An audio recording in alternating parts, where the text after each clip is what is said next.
guys, welcome back to Akshita 316 YouTube channel.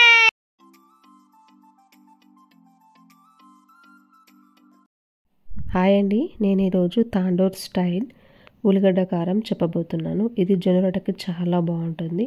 మా mummy దీన్ని చాలా బాగా చేస్తుంది. సో ఈ కారం ఎలా చేయాలో ప్రాసెస్ ఏంటో మనం చూసేద్దామా.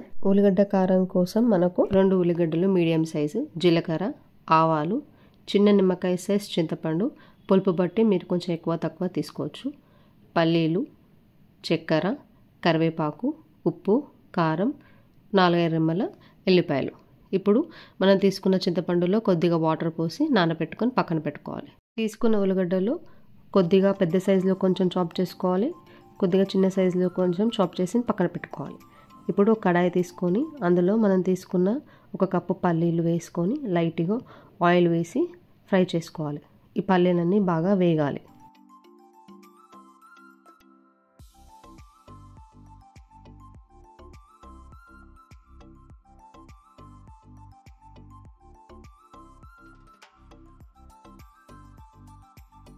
ఇలా మిక్స్ చేస్తూ పల్లీలన్నీ వేయించుకోవాలి.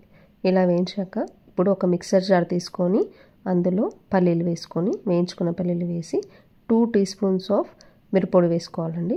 తర్వాత 1.5 టీ స్పూన్స్ ఆఫ్ ఉప్పు వేసుకోవాలి. కారం అనేది మీరు తీసుకునే కారం పొడి బట్టి, ఆ కారం స్పైస్నెస్ బట్టి ఎక్కువ తక్కువ చేసుకోవచ్చండి. దానికి తగ్గట్టు సాల్ట్ కూడా వేసుకోవచ్చు. అండ్ ఇప్పుడు ఒక 1/2 స్పూన్ ఆఫ్ జీలకర్ర వేసుకోవాలి. జీలకర్ర 1/2 స్పూన్ వేసాక అందులో 2 టీ స్పూన్స్ ఆఫ్ షుగర్ వేసుకోవాలండి. షుగర్ వేస్తున్నారేంది కారం అని చెప్పి అనుకోకండి. ఈ షుగర్ వల్ల కారంకి కొంచెం స్వీట్నెస్ వస్తుంది తప్ప మొత్తం స్వీట్గా అవ్వదు. సో ఇవన్నీ వేసాక కొద్దిగా పసుపు వేసుకోవాలండి. పసుపు వేసి మనం ముందుగా చాప్ చేసి పెట్టుకున్న ఉల్లిగడ్డలు, పెద్ద పెద్ద సైజు ఉల్లిగడ్డలు కట్ చేసుకున్నాం కదా, అదంతా వేసేసుకోవాలి. ఇందులో జార్లో వేసి ఒకసారి మిక్సీ పట్టాలి మొత్తం.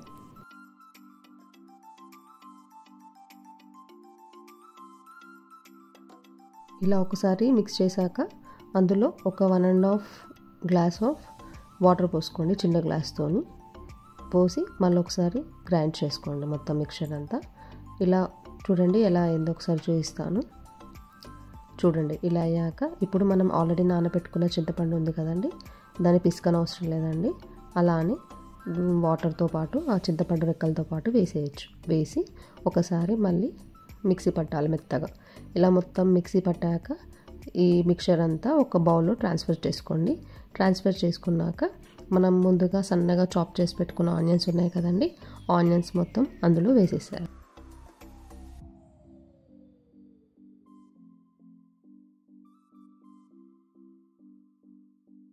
ఇప్పుడు స్టవ్ మీద కడాయి పెట్టి అందులో 2 టేబుల్ స్పూన్స్ ఆఫ్ ఆయిల్ పోసుకోండి.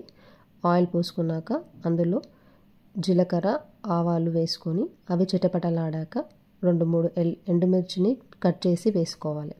తర్వాత మనం ముందుగా తీసుకున్న ఎల్లిపాయలను కొంచెం కచ్చాపచ్చాగా క్రష్ చేసుకొని అందులో వేయాలండి. ఎల్లిపాయలు ఎందులో వేస్తే మంచి ఫ్లేవర్ వస్తుందండి కారానికి. వేసుకున్న వెల్లిపాయలన్నీ ఆయిల్లో మంచిగా ఉడకనివ్వాలండి. తర్వాత కొద్దిగా కరివేపాకు వేసుకొని మొత్తం మిక్స్ చేసుకొని ఈ ట్యాంపరింగ్ రెడీ చేసుకోవాలి. ఈ ట్యాంపరింగ్ రెడీ చేసుకున్నాక అది తీసుకొని మనం ముందుగా బౌల్లో వేసి పెట్టుకున్న ఉల్లిగడ్డ కారంలో వేసేసేయాలి. ఇలా పోసి మొత్తం అందులో వేసుకొని స్పూన్తో బాగా మిక్స్ చేసుకోవాలి.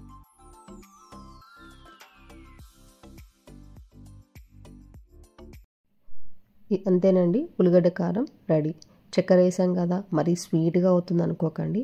మనం వేసిన చక్కెరకి దీనిలో లైట్ స్వీట్నెస్ మాత్రమే వస్తుంది, మరీ స్వీట్నెస్ ఏం కాదు. చింతపండు, ఉప్పు, కారం వేసాం కాబట్టి ఆ స్వీట్నెస్ అది బ్యాలెన్స్ చేసేస్తుంది. ఒకసారి మీరు ట్రై చేసి చూడండి, జొన్న రొట్టెకి చాలా బాగుంటుంది. అంతేనండి, తాండూర్ స్టైల్ ఉల్లిగడ్డ కారం రెడీ. మీరు ట్రై చేసి ఎలా ఉందో నాకు కమెంట్ చేయండి. Like, share and subscribe to my channel. ఎవరైతే చేశారో వాళ్ళకి thank you for watching this video.